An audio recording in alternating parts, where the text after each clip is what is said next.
What's up? Welcome into your daily Buckeye Blitz for a Monday. You know, if it's a Monday, we're talking recruiting, always recruiting on a Monday. We talked a lot of recruiting this past week, actually. You go back and check those out, the running back story, Jordan Marshall, all that shit. We're going to talk some more today about Ohio State versus Michigan on a recruiting trail. But first, some good news. We got a crystal ball just came in over the weekend for James Peoples to the Ohio State University, the four-star running back from San Antonio, Texas. Friday, Oklahoma insider Parker Thune put in a crystal ball for Peoples to the Buckeyes. So that's the first one. Second good news, I guess. Weird news, maybe. It's kind of awkward.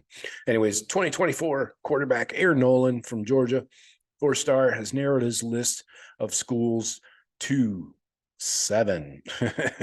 Yeah, 7. Ohio State, Miami, Texas A&M, Alabama, Clemson, Arkansas, and Oregon. Quite a mixed bag there. Keep in mind, he does not have an Ohio State offer yet.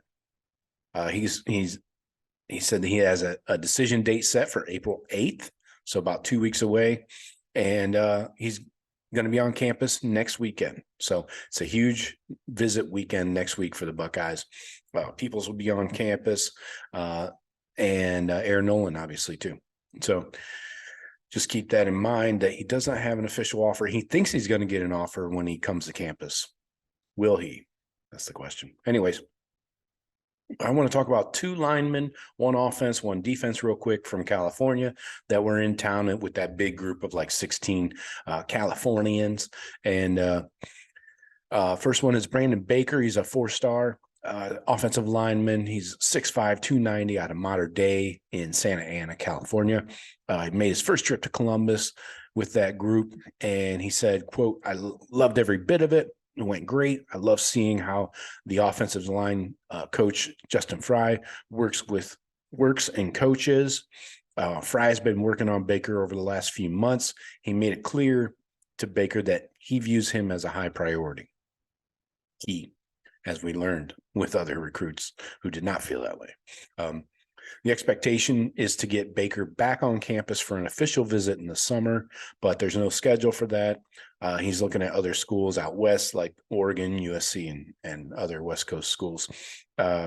Baker said that Ohio State is definitely a top school on my list, and getting a feel for the environment of these schools is really important. Makes sense. The D lineman out of California came with that same group. He's another Mater Dei stud. He's a 5-star, country's number 5 ranked defensive tackle, Aiden Breland. He has weekly conversations with Larry Johnson for months. Breland said that Ohio State made a great impression. On most of these trips, I try not to go in with expectations because I want to experience and see what the school has to offer and have no opinions on the coaching staff before I meet them in person. I want to see for myself. Okay. He hasn't whittled down any official visits yet from his 26 offers that he has. You have to assume Ohio State gets an official at some point, hopefully over the summer. So those are the updates. Now let's get into Ohio State versus Michigan on the recruiting trail.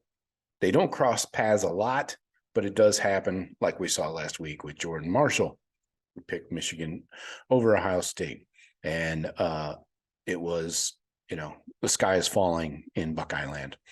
Anyways, first I want to talk about, before we get into guys from Ohio, I want to talk about guys that we supposedly are head-to-head with Michigan on, but not really. First one, Jaden Davis, the quarterback out of North Carolina. He's 100% Michigan, just waiting on him to make his official announcement. All the crystal balls and all the prognosticators have put their 2 cents in, and he's going to Michigan. Hands down, no questions. Okay. But there's a big but. That's what she said. Come on, pick it up. Michigan did not beat Ohio State for Jaden Davis's commitment. Michigan did not. Michigan did not beat Ohio State for Jaden Davis. Okay. Jaden Davis had months before Dylan Raiola committed where he could have committed to Ohio State if he were ready. Apparently he wasn't ready because he could have pulled the trigger at any time. So Ohio State did not burn any bridges or screw themselves by taking Dylan Raiola when they did last year. It was early in Jaden Davis's recruitment, and he just wasn't ready, apparently. But if you boil it down, Ohio State likes other quarterbacks better than Jaden Davis. All right. That's why Michigan did not beat Ohio State for that recruit. Ohio State's really they have not recruited Davis for like the last year. In December, after Dylan Raiola decommitted, they took another look at him, at Jaden Davis, and they're not convinced that he's the guy. So that's it. That's it. It's not a head-to-head battle between Ohio State and Michigan here. Michigan is convinced that he's the quarterback for them. But to say Michigan beat Ohio State for him is just false and inaccurate. But it's the public narrative, like we see with a lot of these recruitments and things and people that just don't know. Next, I want to quickly touch on the safety, the 2023 safety, Brandon Hillman, who got out of his NLI with Notre Dame and was looking at some of his other big offers he had, and apparently was down to Ohio State and Michigan. He chose Michigan. That's fine. But you got to keep in mind, he would have been walking into a class along with Malik Hartford already on campus, Jaden Bonsu, Cedric Hawkins as safeties. That's 3 safeties. Oh, by the way, Sonny Styles is in his second year. So there's a reason why he probably chose Michigan. I think it's pretty obvious. You didn't want to be the 4th safety in one class, right? So anyways, just wanted to get that cleared up because a lot of people think that, again, Michigan beat Ohio State for a kid. Not really. So let's talk about Michigan not getting the top Ohio kids. All right. Kids from Ohio, Michigan's recruiting. So let's go back and look 2018 to 2023. They took 11 recruits from Ohio in 6 classes. That's not a lot, right? That's less than 2 per class. But these players were ranked from 10 to 20 in the state. So in the state, they were 10 or worse. Understand? So OSU doesn't offer guys in state that are outside the top 7 or 8, because you're getting pretty slim pickings by the time you get to top 10, typically. In 2023, Ohio State got 7 of the top 8 in the class. A lot of them were linemen, like 3 of them, 4 of them, whatever. Anyways, in 2024, Jordan Marshall, I think he chose Michigan because he was going into basically an empty running back room. Donovan Edwards will be gone. Blake Corum obviously gone, and Michigan runs the ball heavily. So I think it, kind of makes sense if a guy wants to be the bell cow to go to Michigan, and I don't argue with that. So, anyways, again, the Jordan Marshall recruitment, not a reason to melt down and burn, cities to the ground and burn your Ohio State flags or whatever. But Michigan got in early, like I talked about the other day. They got in early and made him a priority. They made that clear to him. Ohio State was late to the game for whatever reason. If they were waiting on his senior tape or whatever, I don't know. But Michigan was in early, and a lot of times that makes the difference.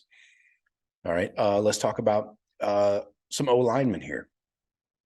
3-star Ben Roebuck from Lakewood St. Ed's, same school as the Armstrong twins. He committed to Michigan recently. Did not have an Ohio State offer. 4-star Luke Hamilton from Avon did not have an Ohio State offer. He committed, was it right after the Ohio State-Michigan game, where he was a guest of Ohio State at the game. Justin Fry got him on the field as a recruit, even though the kid knew damn well he was going to commit to Michigan. So, I don't know, a little classless in my opinion. But anyways, moving on. 4-star edge rusher Brian Robinson from Youngstown has crystal balls to Michigan. Okay, that's another one. 2 guys in the 24 class that Michigan is getting from Ohio that are in top 10 in their position. 4-star defensive lineman Ted Hammond from Cincinnati does not have an Ohio State offer. Did not have one, anyways. Looks like a strong Michigan lean as well. So keep in mind, Michigan is not getting the top Ohio kids. Let's talk corner, Aaron Scott. If we want to speculate wildly, 4-star, 6 foot 170 out of Springfield, Ohio. Michigan has ramped up their efforts going after him. He's a top 100 player in the country. He has made a couple visits to Ann Arbor, just made one last Sunday. He got to see their defensive coordinators working with the defensive backs in a practice setting. But another big one, she said, does this make my butt look big?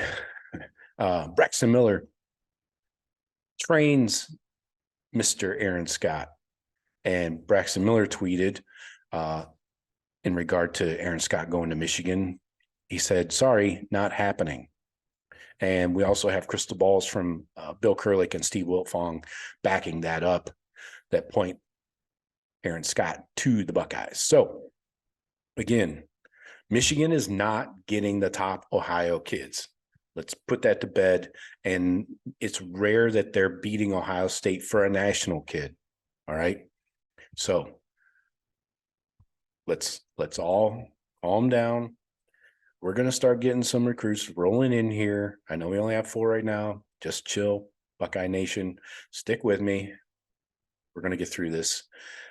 I guarantee you we're going to finish with a better recruiting class, especially average per player ranking, according to 24/7's composite, better than Michigan's, guaranteed. They were 17th in last year's class, for Christ's sake. So hope you enjoyed that recruiting talk. We'll probably do some more coming up as these visits keep ramping up. More huge visits next week. So appreciate you. Please don't forget, subscribe. I greatly appreciate it. We're very close to 600. We're almost there. We're going to draw that winner for the $50 Amazon gift card.